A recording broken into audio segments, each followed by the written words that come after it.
세상에 떠도는 기묘한 괴담들. 첫 번째 이야기, 탈옥한 살인범과 소년의 희생. 만일 그 사건이 없었다면 우리는 지금 살아있을 수 있었을까? 이 일은 우리가 중학생이었을 때의 일이다. 그날 우리는 평소처럼 밤늦게까지 놀다가 집으로 돌아가던 중이었다. 그런데 갑자기 비가 내리기 시작했다.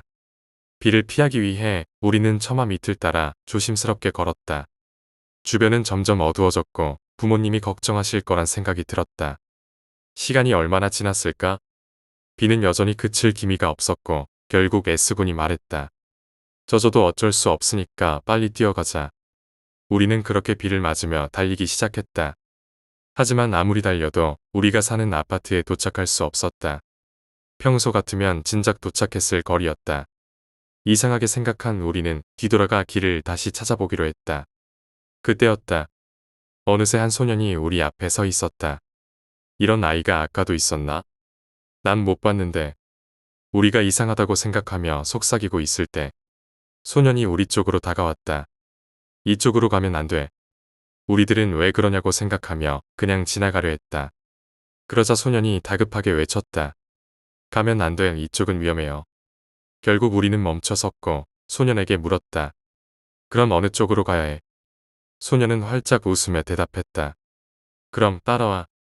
소년의 안내를 따라 몇 분을 걷자 우리는 어느새 아파트 앞에 도착해 있었다. 소년에게 감사 인사를 하려 했지만 그는 어느새 빗속으로 사라져 버렸다. 일단 집으로 돌아간 우리는 다음 날 깜짝 놀랄 수밖에 없었다. 뉴스에 따르면 우리가 가려던 길 끝에서 탈옥한 살인범이 칼을 들고 숨어 있었다고 한다. 만약 그 소년의 말을 무시하고 지나갔더라면 우리는 과연 어떻게 되었을까? 그리고 나중에야 알게 된 사실이 있었다. 우리를 막아준 그 소년은 바로 그 살인범에게 살해된 나이였다는 것이다. 소년의 꿈은 다른 사람을 지켜줄 수 있는 따뜻한 사람이 되는 것이었다고 한다. 그 소년은 자신과 같은 비극이 반복되지 않도록 우리를 구해준 것이 아닐까? 지금도 우리는 매년 그의 무덤을 찾아가 성묘를 하고 있다. 두 번째 이야기, 호스트. 호스트에게 빠지는 것도 갑작스러웠지만 그 사랑이 식는 것도 순식간이었어. 나오미는 요야라는 호스트에게 빠져 많은 돈을 써왔어. 하지만 그녀는 그 돈이 아깝다고 생각하지 않았지. 비싼 수업료를 냈다고 치고 1년 반 동안 연인과 즐거운 시간을 산 거라 여겼거든. 그녀를 곤란하게 만든 건 요야가 아파트 열쇠를 돌려주지 않는 거였어. 나오미가 여러 번 열쇠 돌려줘라고 말했지만 요야는 잃어버렸어라고 둘러댔지. 이미 요야가 그 열쇠를 한 번도 사용한 적이 없고 이제는 헤어진 여자의 열쇠가 필요 없을 거라 생각하며 나오미는 그 말을 믿었어. 어느 밤 나오미는 갑자기 눈을 떴어. 무언가 이상한 느낌이 들어서였지. 몸 위에서 느껴지는 부드러운 손길 때문이었어. 순간 그녀는 요야가 떠올랐어. 혹시 요야도 나에게 빠져 있어서 열쇠를 돌려주지 않았던 걸까? 그런 생각이 들자 나오미는 묘하게 기뻐졌어. 그녀는 자신도 모르게 작은 신음소리를 냈어. 그러자 그 손길은 더욱 격렬해졌지. 손이 가슴을 주무르고 팔을 어루만지며 머리카락을 쓰다듬었어. 허벅지를 타고 내려가며 더 깊숙이 미끄러졌지. 하지만 곧 이상한 점을 깨달았어. 손이 너무 많아. 그 순간 마치 차가운 물을 끼얹은 듯 나오미의 몸이 얼어붙었어. 그녀는 이불을 박차고 양팔을 휘둘렀어. 그러자 몇 사람의 몸에 부딪히는 느낌이 났고 방 여기저기에서 신음소리가 들려왔어. 놀란 나오미는 반광난 상태로 방을 뛰쳐나왔어. 30분 후 경찰과 함께 방으로 돌아왔을 때는 아무도 없었어. 방은 텅 비어 있었지. 나중에 경찰이 인터넷 사이트에서 충격적인 사실을 발견했어. 거기에는 나오미의 주소와 사진, 열쇠가 인터넷 경매에 올라와 있었던 거야. 입찰 건수는 50건이 넘었고 5만엔에 낙찰된 인원만 30명이 넘었어. 그들 모두 나오미의 집에 들어가기 위해 낙찰을 받은 거였지. 세 번째 이야기, 오두막. 후쿠오카현에서 잘 알려진 심령 스폿 중 하나는 S 공동묘지다. 많은 젊은이들이 찾는 유명한 장소지만 나는 그곳을 여러 번 찾아가도 특별한 영적 현상을 겪지 못했다. 그러던 어느 날 친구들과 함께 그 산의 정상 부근 오두막에서 밤을 보내기로 했다. 우리는 텐트나 침낭도 준비하지 않고 낚은 물고기와 사온 음식들만 챙겨 캠핑을 떠났다. 밤 10시쯤 산을 오르기 시작했고 오르며 각자의 무서운 체험담을 나누다 보니 긴장감이 감돌았지만 두려움은 느끼지 않았다. 30분쯤 걸려 오두막에 도착했고 뗄나무를 모으기 위해 가위바위보를 했다. 결국 나와 친구 2명이 나무를 가지러 오두막을 벗어났다. 오두막에서 멀리 떨어진 곳에서 우리는 작은 신사를 발견했다. 신사 앞에는 누군가를 위해 제사를 지낸 흔적이 있었고 우리에게는 그 광경이 섬뜩하게 다가왔다. 나무를 주워 오두막으로 돌아가던 중 갑자기 뒤에서 킥 하는 소리가 들렸다. 뒤를 돌아보니 신사 앞에 어딘가 기묘한 사람 같은 그림자가 서 있었다. 손전등으로 주변을 비춰도 아무도 없었지만 그림자는 여전히 그 자리에 있었다. 우리는 공포에 사로잡혀 오두막으로 도망쳤다. 오두막에 도착하니 친구들이 난로에 불을 피우고 고기를 굽고 있었다. 너희끼리 요리를 해버리면 어떡하냐. 그러자 친구가 대답했다. 너희가 늦어서 작은 가지랑 낡은 달력에 싸서 불을 피웠어. 달력이 10년 전 거더라. 호기심에 그 달력을 펼쳐보니 검은 반점이 여기저기 번져 있었다. 달력을 넘길수록 검붉은 얼룩이 더 짙어졌고 결국 우리는 달력 속 글씨를 읽기 시작했다. 8월 20일. 이 날은 내가 처음으로 손목을 뺀 날. 이것을 본 사람을 저주합니다. 다음 장에는 이렇게 쓰여 있었다. 9월 3일. 마유미의 머리에서 피가 나와 달력에 흘렸더니 검게 변했다. 마유미라는 이름이 반복되며 점점 섬뜩한 내용으로 채워져 있었다. 마지막 페이지에는 다음과 같은 글이 있었다. 마유미의 머리는 신사 앞에, 발은 신사 뒤에 묻었다. 나는 이곳에 계속 있었다. 그때 갑자기 오두막 밖에서 누군가 어이 어이 하고 부르는 소리가 들렸다. 곧이어 오두막의 벽을 강하게 두드리는 소리와 함께 그 목소리가 점점 길어졌다. 우리가 두려움에 떨고 있을 때 문이 열리고 한 남자가 나타났다. 남자의 손에는 낡은 배트가 들려 있었다. 빨리 여기서 나가라. 남자는 우리에게 고함을 치며 오두막에서 쫓아냈다. 우리가 밖으로 나와 급히 도망치려 할 때 남자가 이렇게 외쳤다. 여자라고 해도 봐주지 않아. 하지만 우리 중에 여자는 한 명도 없었다.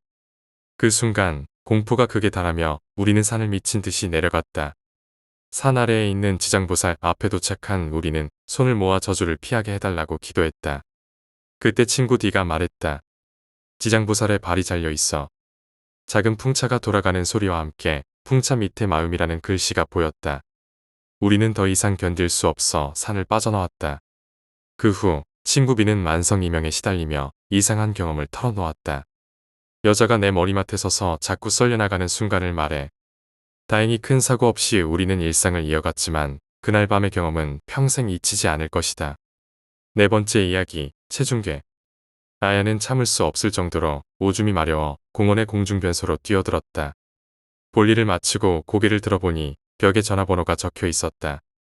처음에는 흔히 있는 장난전화용 번호라고 생각했지만 번호 위에 적힌 문구가 눈에 들어왔다. 체중이 줄어드는 전화번호. 설마 하는 마음에 아야는 그 번호를 기억해버렸다.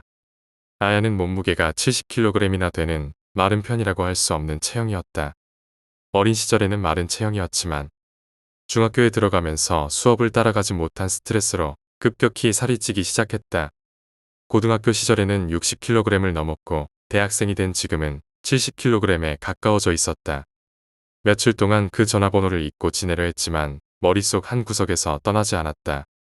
그리고 어느 날 체중계가 71kg을 가리키는 것을 보고 결국 아야는 전화를 걸기로 결심했다. 익숙하게 번호를 눌러 통화 연결음을 틀었다.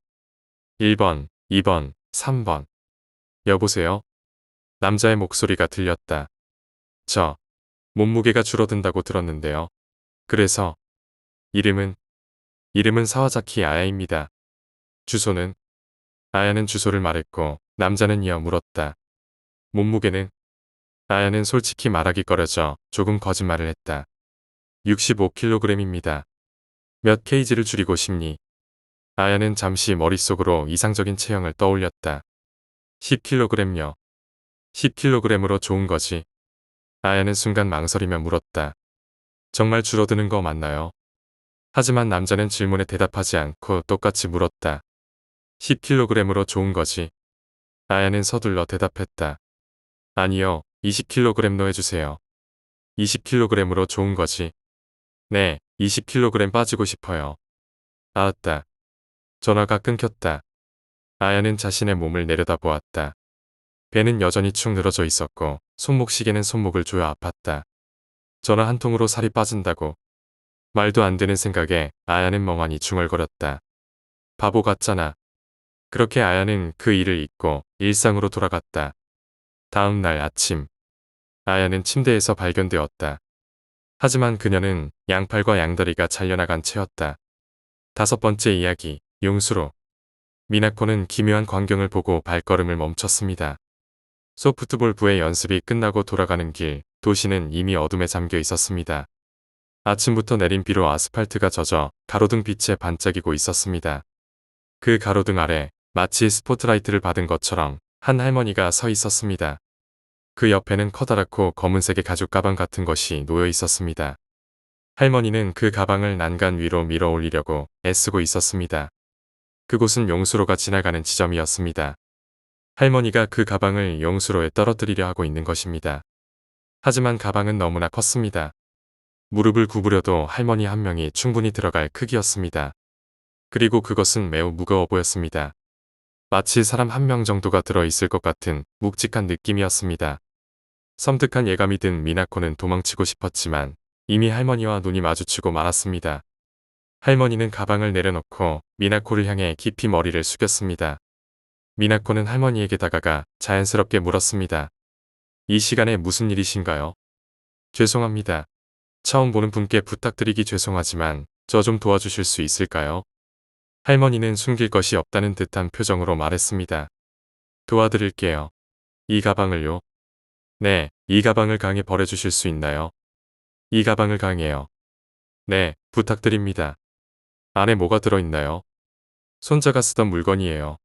이제 필요 없어졌어요. 손자분의 물건이요. 네, 부탁드립니다. 할머니는 미나코를 향해 합장하며 간절히 고개를 숙였습니다. 미나코는 불길한 감정이 들었지만 부활동으로 단련된 근육으로 가방을 들어 올렸습니다. 역시 예상대로 가방은 무거웠고 묘하게 부드러운 감촉이 느껴졌습니다. 미나코는 숨을 고르며 천천히 난간 위로 가방을 올렸습니다. 뒤돌아보니 할머니가 눈을 감고 계속해서 합장하며 기도하고 있었습니다. 미나코는 궁금한 마음에 가방의 지퍼를 조용히 열었습니다. 목포에 쌓인 무언가가 보였습니다. 미나코는 목포 아래로 손을 넣어 단단하고 차가운 물체를 만졌습니다. 그때 갑자기 할머니의 목소리가 들려왔습니다. 무엇을 하시는 건가요? 깜짝 놀란 미나코는 비명을 참으며 대답했습니다. 그냥 손자분의 물건이 궁금해서요. 괜찮아요. 몸을 단련하던 도구입니다. 미나코는 목포를 넘겨보니 그 안에는 덤벨과 철로 된 아령이 들어 있었습니다. 손자는 자주 이걸로 운동을 하곤 했어요. 손자분은 돌아가신 건가요? 네, 지난달 병으로 떠났습니다. 양치는 3년 전 교통사고로 두 분 다 세상을 떠났어요. 그렇군요. 미나코는 조용히 가방을 닫고 난간 너머로 밀어냈습니다. 감사합니다. 할머니는 여전히 합장한 채로 중얼거리고 있었습니다. 가방이 용수로로 떨어지자 큰 소리와 함께 물보라가 튀었습니다. 미나코가 돌아봤을 때 할머니는 이미 사라지고 없었습니다. 아니, 위를 보니 할머니의 몸이 허공에 떠 있었습니다. 합장한 손을 부들부들 떨며 지면에서 발을 빠르게 움직이고 있었습니다. 눈에서는 피눈물이 흐르고 코피가 섞여 옷을 붉게 물들였습니다. 목에는 검은 철사줄이 매어 있었고 그것은 가로등을 지나 용수로로 이어지고 있었습니다. 할머니의 몸은 이내 격렬한 떨림을 멈추고 완전히 숨이 끊어졌습니다. 그 순간까지도 미나코는 자신이 비명을 지르고 있다는 사실조차 깨닫지 못했습니다.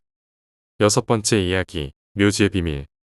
깊은 밤, 요시노리는 자신의 에마를 타고 드라이브를 하고 있었어.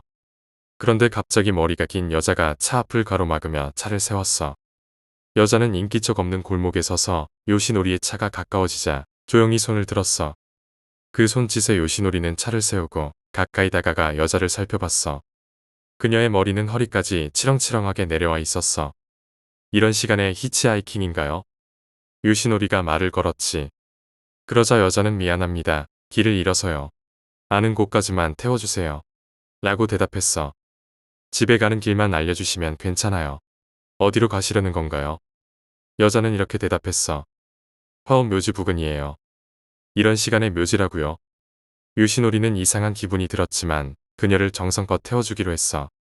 여자에게서는 왠지 흙냄새가 났어.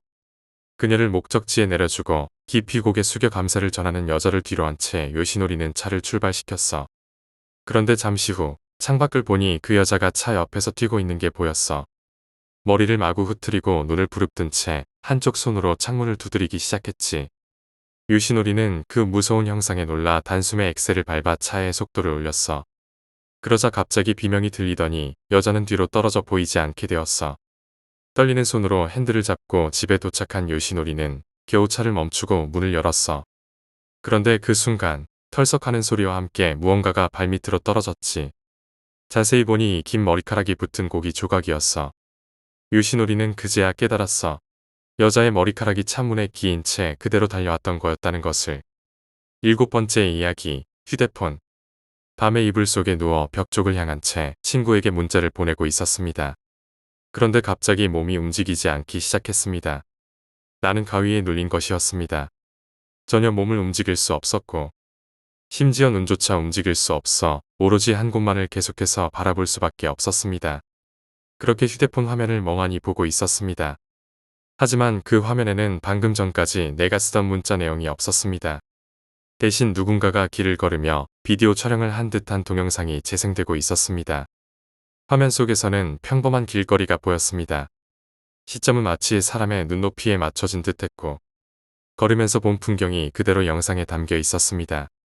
영상 속에서는 앞으로 걸어오는 사람도 보였고 시점과 같은 방향으로 등을 돌리고 걷는 사람들도 있었습니다. 특히 화면 중앙에는 시점과 완벽히 같은 속도로 걷는 한 사람이 등이 보인 채 걷고 있었습니다. 영상은 마치 그 사람을 쫓아가는 듯한 느낌을 주었습니다. 어두운 밤길을 걸어가던 중의 모습 같았습니다. 놀랍게도 영상은 매우 선명하고 흔들림 하나 없이 촬영되었습니다. 비디오 카메라로 찍었다면 조금의 손떨림이라도 있었을 텐데 영상에는 그런 흔적이 전혀 없었습니다. 살아있는 사람을 찍고 있는 것 같지만 이 영상을 찍고 있는 쪽이 사람이라고는 전혀 느껴지지 않았습니다. 영상 속 인물과 그를 쫓던 시점의 인물은 집에 도착했습니다. 그 집은 자취방으로 보였습니다. 주인공은 집에 들어가 TV를 켜고 목욕을 하고 맥주를 마시며 저녁을 먹었습니다. 이 모든 일들은 뒤에서 누군가의 시점으로 바라본 장면이었습니다. 주인공은 이내 잠자리에 들었습니다. 하지만 곧바로 잠들지는 않는 듯 이불을 덮은 채 휴대폰으로 문자를 보내기 시작했습니다. 그리고 그는 벽 쪽을 향해 몸을 고정한 채 움직이지 않았습니다. 그 순간 영상은 멈춘 듯하지만 여전히 움직이지 않는 주인공을 응시하고 있었습니다. 영상 속 시점에서 주인공과 그를 쫓던 인물의 거리는 겨우 1m 정도였습니다. 그리고 그 순간 내 몸 역시 움직이지 않았습니다. 영상과 현실이 겹쳐지며 점점 더 기묘한 불안감이 엄습했습니다. 지금 내 뒤에서 누군가의 숨소리가 들립니다. 8번째 이야기, 사내 아이의 저주. 초등학교 3학년 때 나는 축구부의 다카야나기 군과 카와시마 군과 매우 친하게 지냈다. 두 사람은 공부와 운동 모두 1등과 2등을 다툴 정도로 우수했고 반에서 인기도 많았다. 그들과 친하게 지내던 나는 그런 관계를 자랑스럽게 생각하며 우월감을 느꼈다. 어느 날 우리는 근처 냇가로 낚시를 하러 갔다. 나는 생일에 아버지에게 선물 받은 폴라로이드 카메라를 목에 걸고 두 사람의 사진을 찍었다. 그때는 사진을 찍지 않았다면 이런 일이 벌어지지 않았을지도 모른다는 생각을 지금도 한다. 집에 돌아와 사진을 확인하던 중 이상한 것을 발견했다. 다카야나기 군과 카와시마 군이 서 있는 사진의 강물에 사람의 눈처럼 생긴 것이 찍혀 있었다. 나는 그저 기분이 나빴지만 대수롭지 않게 여기고 곧 잊어버렸다. 며칠 후 축구부 연습 중 카와시마 군이 오른팔을 다쳤다. 시내 초등학교 간의 축구대회에서 공이 팔에 맞아 팔이 부러져 병원에 입원하게 되었다. 그제야 나는 불길한 예감에 사로잡혀 서랍에서 그 사진을 다시 꺼내 보았다. 사진 속에는 물속에서 얼굴을 내민 작은 사내아이가 있었다. 그 눈은 분명 처음 봤던 강물 속의 눈과 같았다. 그리고 그 아이의 손은 카와시마 군의 오른팔을 움켜쥐고 있었다. 두려움에 떨며 나는 다카야나기 군에게 전화해 우리 집으로 불렀다. 사진을 본 다카야나기 군은 카와시마 군이 이 사진을 보면 큰 충격을 받을 거라며 이 사실을 비밀로 하고 사진을 가져가기로 했다. 그리고 3일 후 카와시마 군이 병실에서 뛰어내려 스스로 목숨을 끊었다. 카와시마 군을 마지막으로 병문안 갔던 친구가 말했다. 카와시마가 자꾸만 저놈이 온다고 중얼거리고 있었어. 의사는 이번 생활로 인한 스트레스라고 했지만 나는 진짜 이유를 알 것 같았다. 며칠 후 다카야 나기군의 집에 불려갔을 때 나는 그 사진을 다시 보게 되었다.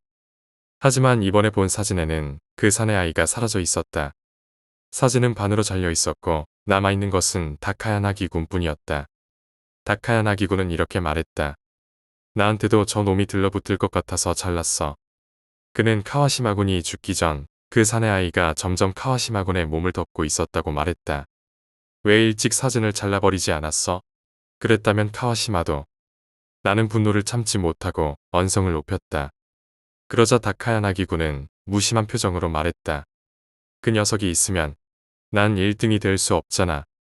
그 순간 석양에 비친 다카야 나기군의 얼굴이 사진 속의 사내 아이와 똑같이 보였다. 9번째 이야기, 피 묻은 경고 메시지. 미카는 자신이 특별히 문란한 여자라고 생각하지 않았다. 그러나 물론 이런 만남이 결코 싫은 것은 아니었다. 그렇지만 처음 만난 남자와 러브호텔에 들어온 것은 이번이 처음이었다. 남자는 자신을 요라고 소개했다. 특별히 잘생긴 얼굴도 아니었고 이야기가 재미있는 것도 아니었지만 분위기를 자연스럽게 이끌어가는 사람이었다. 어느새 클럽 안에서 둘만 남았고 자연스럽게 밖으로 나와 호텔에 들어가게 되었다.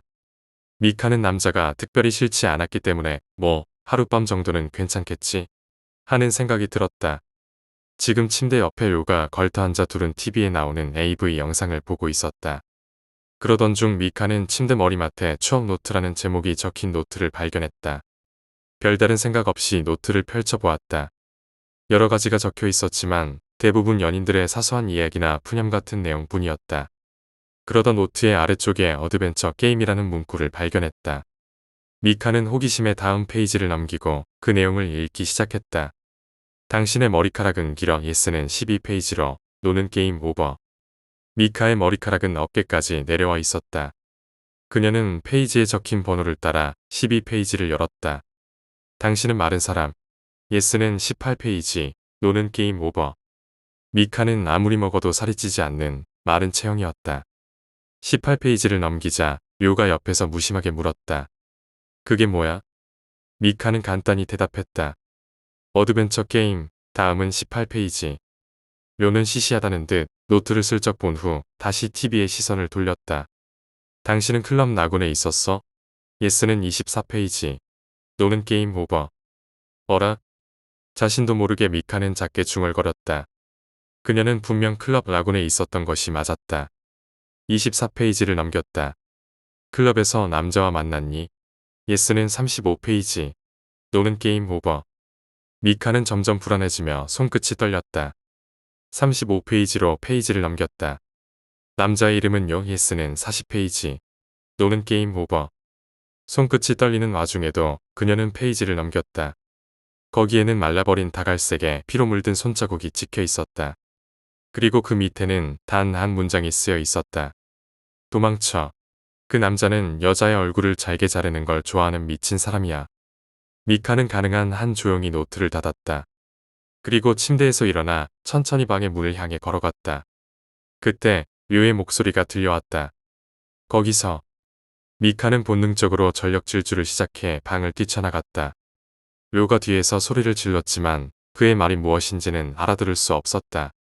10번째 이야기, 산길에서 마주친 유령과 백골의 진실. 몇 년 전, 당시 초등학교 저학년이던 여동생이 학교에서 주최하는 합숙에 가게 되었다. 학교에서는 자연과 맞닿은 곳이라고 설명했지만 사실 인공적으로 조성된 장소였고 우리 집에서 차로 10분 정도밖에 걸리지 않는 곳이었다. 합숙 첫날 밤 여동생에게서 전화가 걸려왔다. 벌써 향수병에 걸린 거야. 하고 놀리며 전화를 받았지만 여동생은 계속 이상한 게 보여. 라고 말했다. 여동생과 어머니 그리고 나는 예민한 감수성이나 영감이 강한 편이라 여동생이 거짓말을 하는 것 같지 않았다. 그날 밤은 늦었기 때문에 다음 날 어머니와 내가 상황을 보러 가기로 약속했다. 다음 날 밤 여동생이 머물고 있는 합숙지로 향했다. 여름밤이었지만 도착할수록 등골이 서늘해졌다. 아직 아무것도 보지 않았는데도 강한 공포감이 밀려왔다. 포장이 되지 않은 산길을 차로 흔들리며 들어가던 중 누군가의 시선이 느껴졌다. 자세히 바라보니 색이 희고 반쯤 투명한 여자가 이쪽을 보고 있었다. 나는 본능적으로 두려움에 사로잡혀 도망치고 싶어졌다. 어머니와 함께 급히 차로 돌아와 시동을 걸려고 했지만 엔진은 도무지 걸리지 않았다. 차는 움직이지 않았고 그 여자가 점점 다가오는 기척이 느껴졌다. 으악, 벌써 저기까지 왔어. 차에 올라탈지도 몰라. 나는 두려움에 눈을 꽉 감았다. 그리고 그 순간 철썩철썩, 철썩철썩 하는 소리가 들려왔다. 눈을 떠보니 아까 그 여자가 자동차 앞유리에 달라붙어 손바닥으로 유리를 두드리고 있었다. 나는 그 자리에서 꼼짝도 할 수 없었고 어머니와 나는 잠시 동안 그 공포에 갇혀 있었다. 얼마나 시간이 흘렀을까? 여자는 갑자기 사라졌고 자동차 시동도 다시 걸렸다. 우리는 여동생도 만나지 못한 채 도망치듯 집으로 돌아왔다. 집에 도착하자마자 알고 지내던 영매사에게 연락해 그곳에 가봐달라고 부탁했다. 이틀 후 내가 처음 그 여자를 봤던 바로 그 장소에서 백골 시신이 발견되었다. 그 여자가 시신을 찾아달라고 한 것이었을까? 아니면 나와 어머니를 길동무로 데려가려 했던 것일까? 진실은 알 수 없지만 그것은 내 생애 가장 무서운 경험이었다. 11번째 이야기, 잡탕죽. 죽고 싶다. 다마오키 요시오의 머릿속은 그 생각으로 가득 차 있었어. 매일매일이 고통스러웠고 죽음이야말로 그 고통을 지워줄 유일한 방법처럼 느껴졌지. 가족이 마음에 걸렸지만 그는 결국 수혜를 향해 발걸음을 옮겼어. 아무런 짐도 챙기지 않았고 집에서 입고 나온 옷 그대로 수혜로 들어갔어. 그는 이대로 길가에 쓰러져 죽을 수 있기를 바랐어. 수혜에 들개가 많다는 이야기를 들은 적이 있었어. 개에게 물려 죽는 것도 나쁘지 않겠다는 생각이 들었지. 자신이라는 걸 알 수 있는 물건은 모두 집에 두고 나왔어. 시체가 발견되더라도 가족이 슬퍼하지 않길 바랐거든. 나무들이 울창하게 우거진 수혜를 그저 계속 걸었어. 주변을 둘러보면 나무 줄기에 갈색이 시선을 가리고 하늘을 올려다보면 초록 잎들이 가득해 하늘조차 보이지 않았지. 여기서 힘이 닿으면 그냥 주저앉아 죽자. 그렇게 생각하며 무작정 걸었어. 해가 지자 수혜는 완전한 어둠에 휩싸였어. 그는 손전등도 가져오지 않았기 때문에 자신이 눈을 뜨고 있는지조차 확신할 수 없었어.